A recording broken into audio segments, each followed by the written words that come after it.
Oui, évidemment, c'est une défaite que nous n'aimons pas. Je pense que le match a de bons moments et de moments qui n'étaient très bons. Et lors de le premier mi-temps, on était dominant. Mais après leur premier bout, nous avons de doutes. On a affronté une équipe qui a joué très bien, qui a séquemment nous marqué. Après le mi-temps, nous avons changé quelque chose et on a fait une pression meilleure et on a changé le match. On a marqué. Mais après, ils ont joué très bien et ils ont marqué, repris et comme ça, ils ont repris l'avantage. Alors, on avait des moments bons, des moments difficiles et finalement, le résultat n'est pas bon pour nous.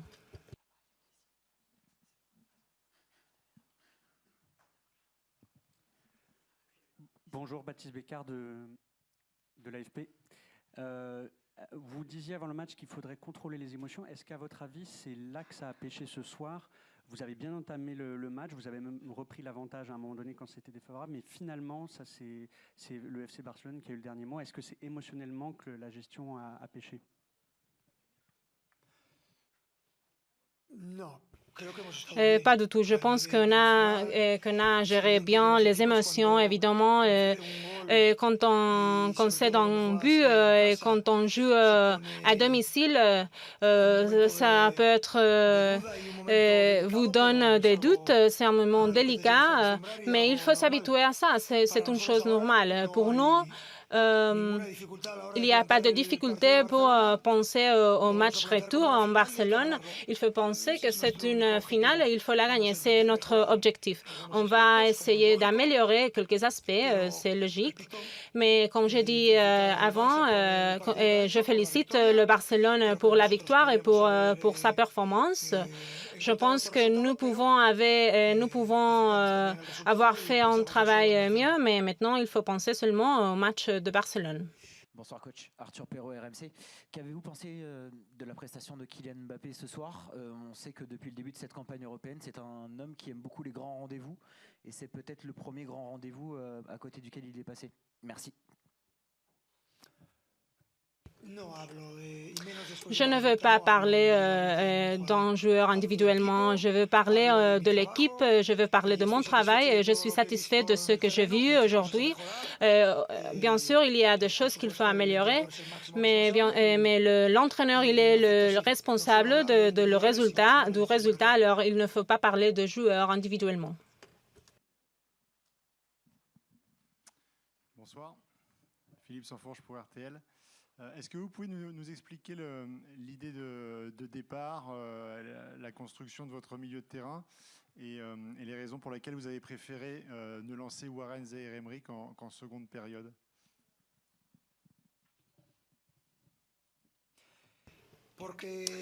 Parce que la seule personne qui peut voir les sessions d'entraînement et qui veut tout, c'est moi.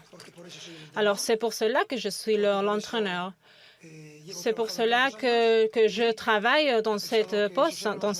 Je pensais que les joueurs que j'ai choisis, ils étaient les meilleurs pour ce match. Évidemment, le résultat ne montre pas mon travail, mais j'accepte les critiques, j'accepte tout ça que la défaite implique.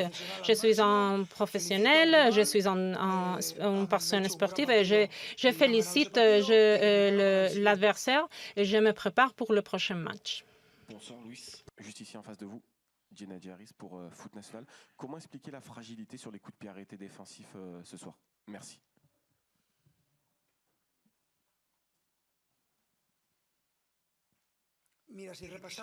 Si on voit tout le match de quart de finale, Hier, on a vu 10 bouts.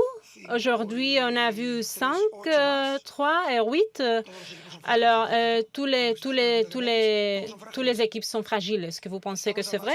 Et on joue en haut niveau. Les différences sont vraiment petites.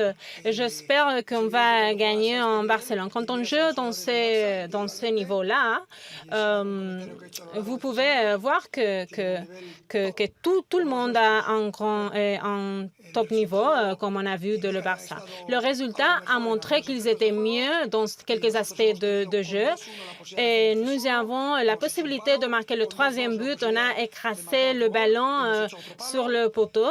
Mais bon, on a perdu 3-2. Je pense que les gens veulent penser négativement, mais ce n'est pas notre cas.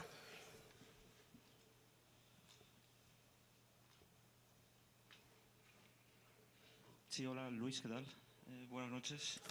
Antes del partido Avant le match aller, vous avez dit que l'éliminatoire pourrait être décidé sur les petits détails.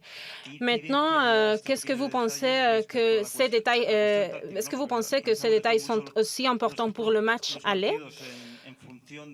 Est-ce que vous pensez au match, comment est-ce que vous pensez à la stratégie de match? Comment est-ce que vous pouvez être mieux la prochaine fois? Alors, vous avez toujours parlé de ce petit détail. Est-ce que vous pensez que le résultat va dépendre de ça? J'ai dit déjà, on était 2-1 et après, ils ont repris l'avantage. Les choses changent. Tout le monde, Rafinha a marqué.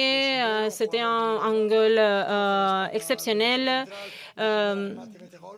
Alors,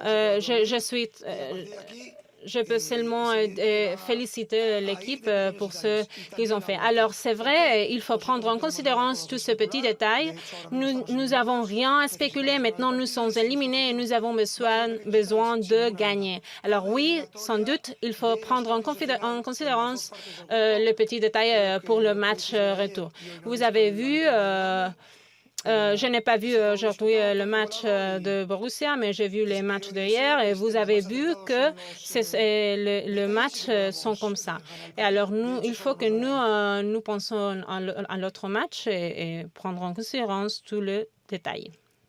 Bonsoir, coach. Alexandre Aflalo pour Le Parisien.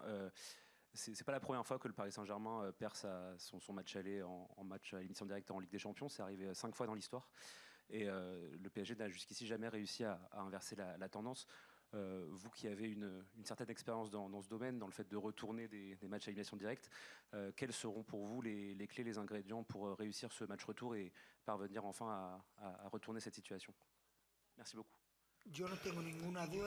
Je n'ai aucun doute que nous pouvons atteindre cet objectif. Toutes les équipes spéculent et nous n'avons pas perdu, par exemple, à l'extérieur en Ligue 1.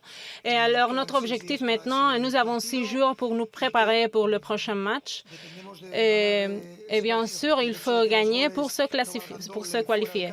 Le fait que le but ne compte 2 à l'extérieur change les choses, mais il permet que tous les matchs soient ouverts.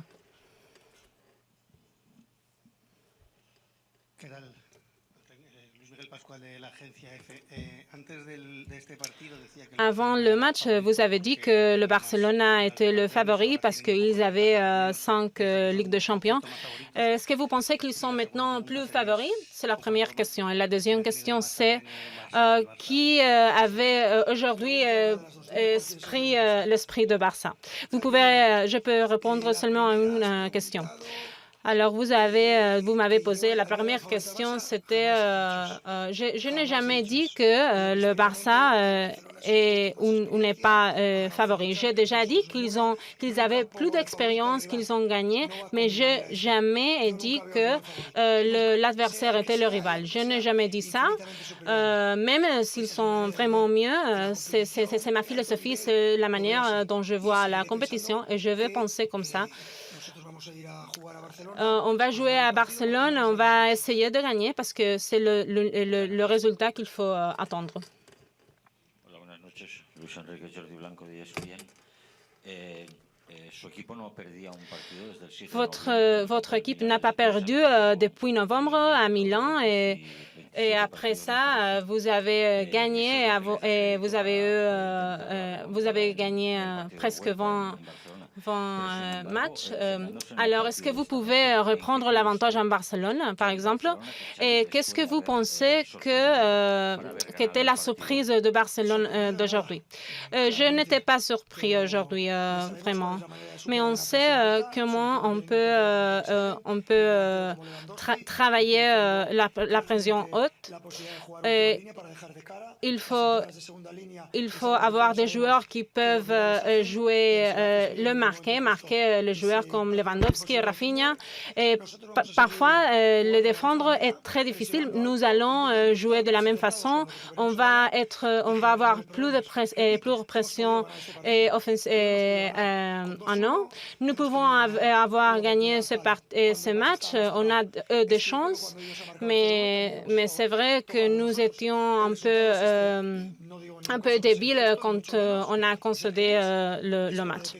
Alors, ça dépend tout de petits détails. Il faut travailler ce détail en match retour.